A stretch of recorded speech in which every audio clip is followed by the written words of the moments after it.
Et salut les gens, ici Monsieur Gameplay et après un long moment d'absence, c'est parti pour l'épisode 2 de Après moi je Yu-Gi-Oh! Et cette fois-ci là, on va voir comment se déroule un duel. On va pas perdre de temps, c'est parti.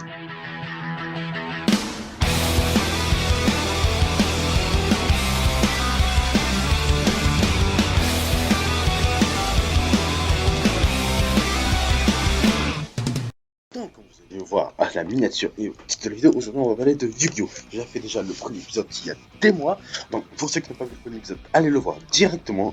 Allez maintenant, à vous casser. Ah ouais, je peux vous voir, allez maintenant vous cassez. Bref, donc aujourd'hui on va parler de comment se déroule un duel Yu-Gi-Oh! Et cela, ça va se passer en plusieurs parties.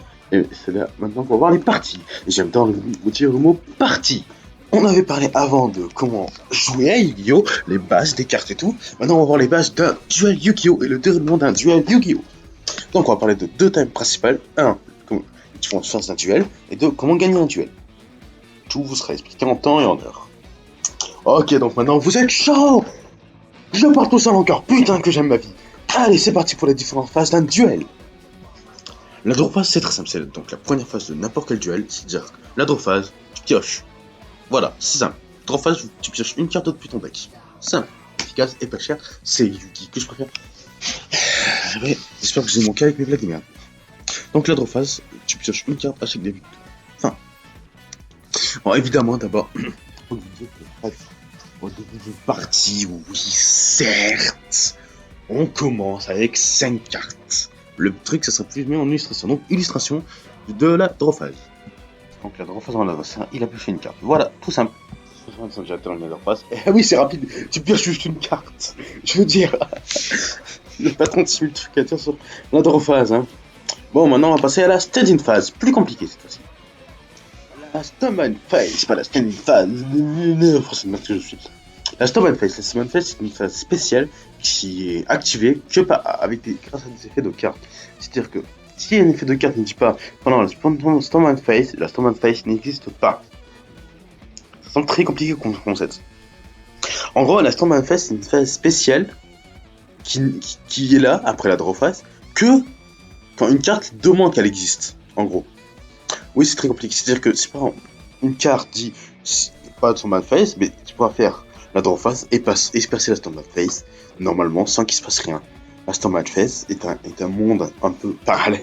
Je sais que tellement mal. En vrai, au pire, mise en situation avec une carte. 3-2-1, mise en situation avec une carte. Ici donc, cette carte dit que pendant la Stoneman phase de votre adversaire, une fois qu'il aura pioché, l'effet de cette carte s'activera et cette carte recevra donc un compteur. C'est-à-dire dès que l'ennemi pioche une carte, et une autre carte demande que la Stoneman phase est activée, mais la Stoneman phase est activée. Il ne passera pas directement en main phase. Et là tu vas me dire, mais c'est quoi la main phase? Eh ben c'est bien ce que tu me le dis. Mais c'est bien que tu me le dis, connard. Parce que maintenant on va passer en main phase 1. La main phase 1, c'est la main phase. C'est la phase la plus compliquée, c'est la main phase la plus simple. Non, c'est pas du tout.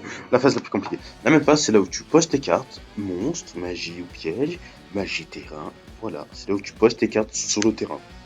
Une mise en explication très rapide.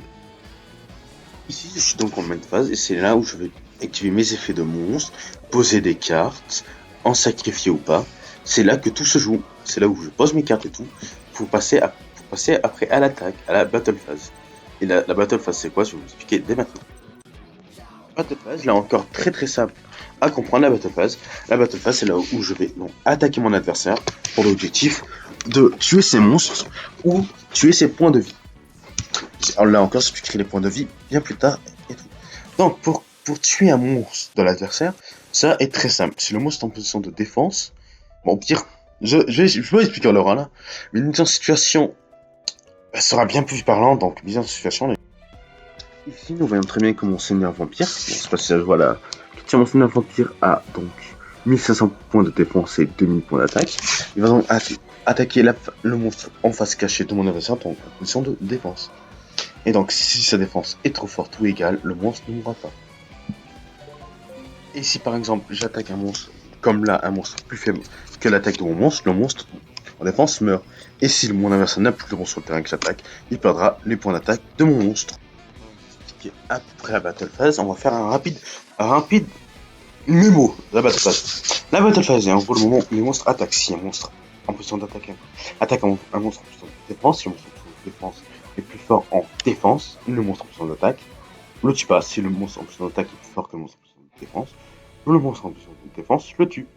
Et inversement, et si un monstre en position d'attaque attaque un autre monstre en position d'attaque et le tue, le monstre en position d'attaque perdra la différence de points d'attaque.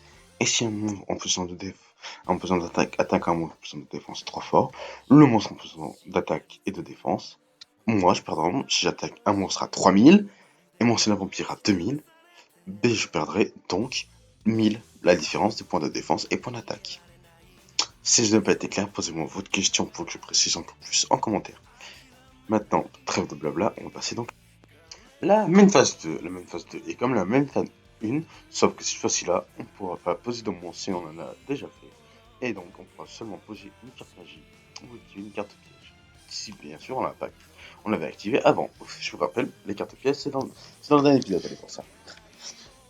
Maintenant qu'on a expliqué la main phase 2, la main phase est tout simple. La main phase, c'est on termine notre tour pour passer à le tour de l'adversaire.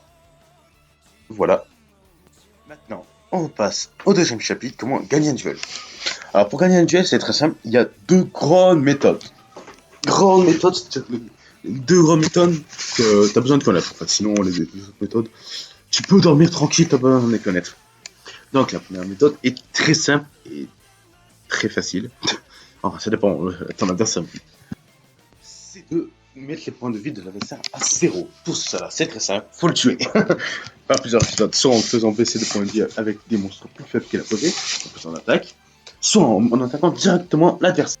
On peut aussi très bien gagner grâce à plusieurs cartes hyper puissantes qui font gagner la partie, comme rassembler les 5 parties que je viens, ou alors invoquer toutes les cartes du tableau final. Enfin, ça dépend ta life. Hein.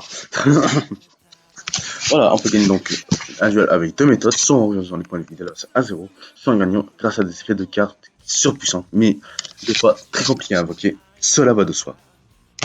Et maintenant que j'ai donc expliqué tout ce que je vais dire sur cette partie Yu-Gi-Oh!, comment se dérouler un duel, comment gagner un duel, c'est l'heure pour moi donc de rendre l'antenne, de vous dire à dans 10 ans, non je sais même pas, de vous dire à très bientôt pour un nouveau truc sur vidéo, ou alors un nouveau gameplay, ou alors un prochain live YouTube. Sur ce, c'était Monsieur Gameplay, à très bientôt.